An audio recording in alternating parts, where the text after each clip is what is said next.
Moving to Canada with your WAEC result and no English proficiency examination. That means you're not writing IELTS exam, just your WAEC certificate and your passport. That is all you need. You're surprised. Well, I was surprised too when I got to find out. I'll give you all the details you need. First of all, please subscribe to my YouTube channel. Click on the subscribe button, like and share this video, please. Your friend needs this video too. Okay, let's move to the steps. The steps you need to take. The first step is find a college that accepts WAEC results and no English exam. Your first step is to look into DLI. Canada called it DLI. That is Designated Learning Institute. What that means is this. There are schools that Canada have listed on the government's website and said these are the schools we recognize to take in international students for studies. And that means if you are enrolled, if you're studying in one of those DLIs, you would get a work permit after your studies. That is also if you have studied a program that is eligible. Okay, so some of the schools, the colleges actually that you would look out for that your WAEC result can take you to are schools like NBCC, New Brunswick Community College, NSCC, Nova Scotia Community College, Polytechnic in British Columbia, Saskatchewan Polytechnic in Saskatchewan Province. The second step you need to look out for is what are the programs I have to study. Now, the programs you should study it's mostly a personal decision, because the program you should study should always align with your experiences previously in your country, in Nigeria, your previous interests in education. I mean, what have you been doing before now? Those are the things you should consider before you pick a program you would go for.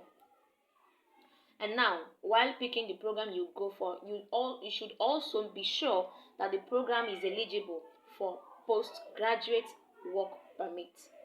Most times, when you go to that school website and go to the program you're looking for, it is usually listed under the program name that this is eligible or this is not eligible, so don't panic. Okay.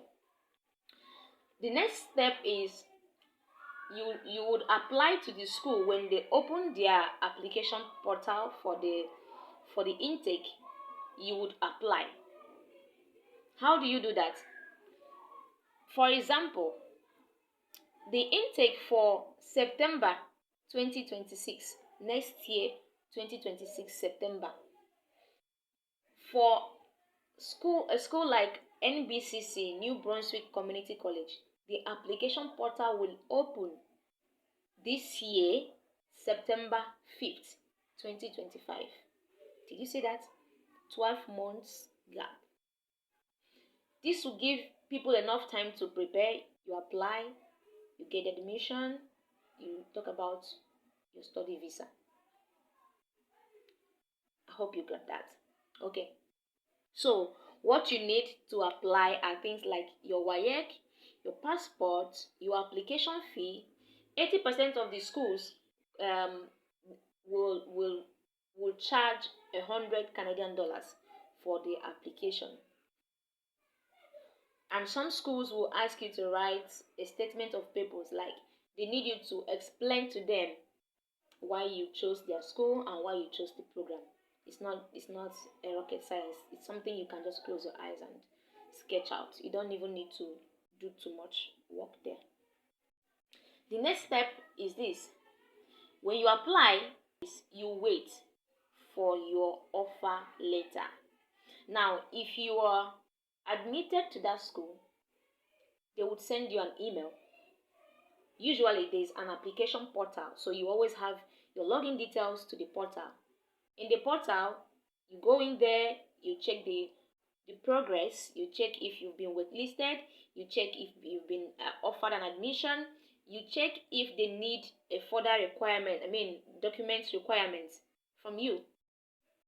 For example, if you are married and you have done a change of name, you did not attach an affidavit or statement, the school would send you an email or indicate in your portal that they need more information concerning the change of name. Do you get that? It's not something very difficult. All you need to do is upload the change of name affidavit and you're good. The next step, if you have been when you get the admission, you pay for your tuition deposit. Now this is it. Most schools have what they call deposits. In Nigeria, we usually call it acceptance fee. Right? We call it acceptance fee in Nigeria. That is what they do there. It is a way for them to know that, oh yes, so I'm still coming to this school. Secure my seat. Okay? Now, for example, schools like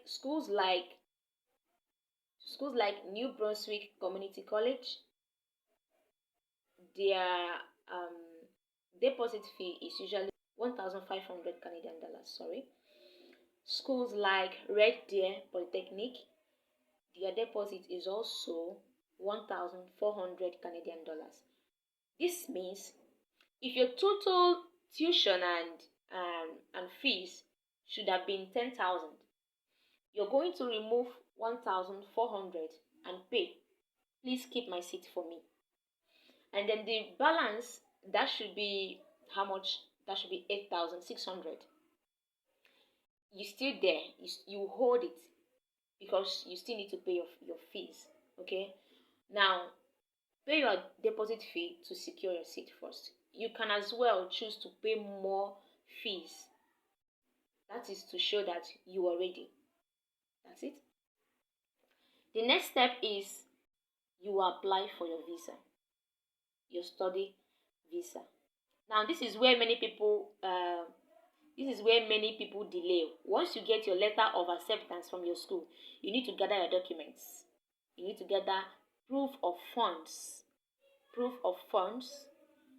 your deposit tuition receipts, your WAEC documents, statement of purpose. Again, statement of purpose, SOP. Some people call it SOP. It's the same thing.